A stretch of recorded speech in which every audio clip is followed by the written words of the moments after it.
يا مساء الخير يا شباب. الفيديو ده هنتكلم عن ايه هي أليكس او ليه ممكن تخش اسمع عن أليكس. documented مني انا لان انا كنت اخدت قبل كده أليكس. تمام، فاخدت أليكس AI Essential for Career.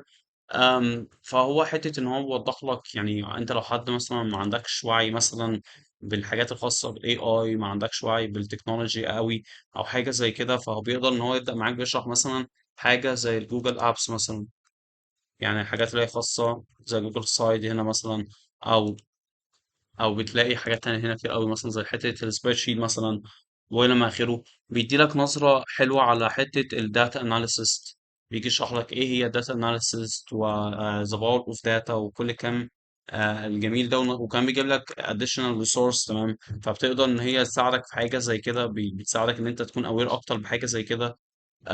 طبعا اي اي اليكس بيوفروا كمان منح داتا ساينس. وده انا لسه ما جربتهمش حقيقة، انا جربت كل اللي جربته هو كان منحة خاصة بتاعت اي اي كارير اسينشال فور يعني for people who's interested ان هم يجوين معاهم وكده. فانا كنت داخلها طبعا، هي كانت مجانا بشكل كامل.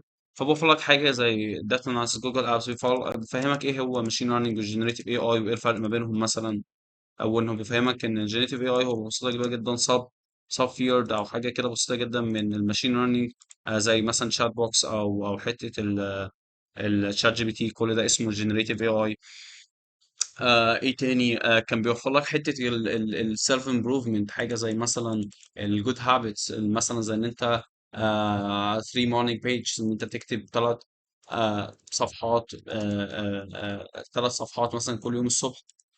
فبتوفر لك حاجه زي كده، بتقول لك ايه اهميه حاجه زي كده، اهميه ان انت الروتين، او اهميه حاجه ان انت تعمل هابت والى ما اخره.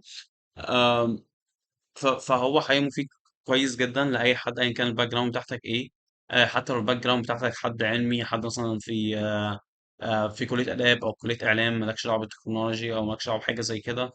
لا، لازم تروح، لان هو كان بيوفر لك حته ان انت لو انت مثلا شغال في حته الفوتوغرافر مثلا، حته الجرافيك ديزاين وكده، بيشرح لك مثلا ابس زي لان اوي او كانفا او حاجه زي كده.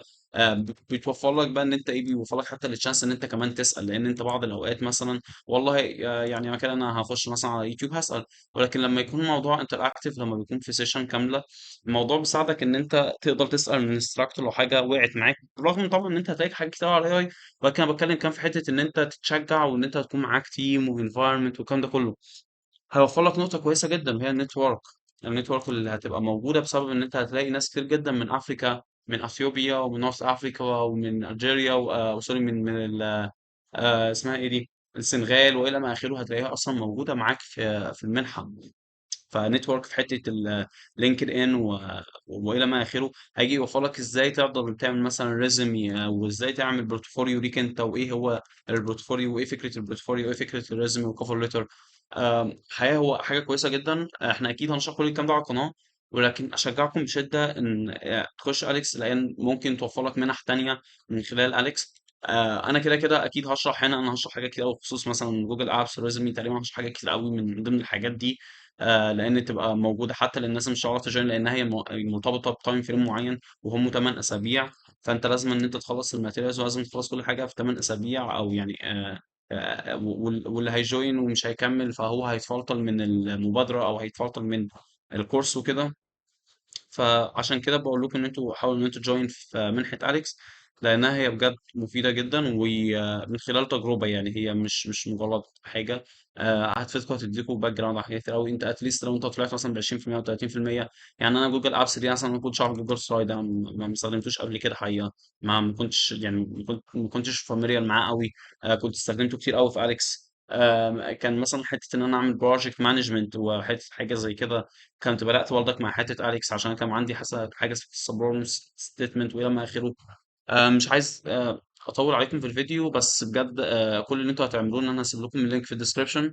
هتخشوا جوه اللينك، ومجرد إن أنت هتخش هتعمل، والله يعني خلينا مثلا نخش كده مع بعض. أنا كده كده خدت اللينك كوبي. هو كده signature خلاص. أنا هتعمل أبلاي توداي وبس كده. والمفروض إن تقريبا إيه جارية، فهيبدأ خلال الفترة الجاية. أدمن فيز اللي هي المصاريف المدفوعة مجانا، وبس كده. ف ده كان كل الفيديو المرة دي. أتمنى يعني يكون الفيديو عجبكم، وأتمنى إن كلكم يجوين فعالية أفريكا، عشان إحنا محتاجين يكون عندنا وعي أكتر بالتكنولوجي، ونكون عارفين أكتر التكنولوجي وقد إيه أهميتها في المستقبل. وإن شاء الله بالتوفيق. شكرا جدا ليكم، وأشوفكم في فيديو قريب إن شاء الله.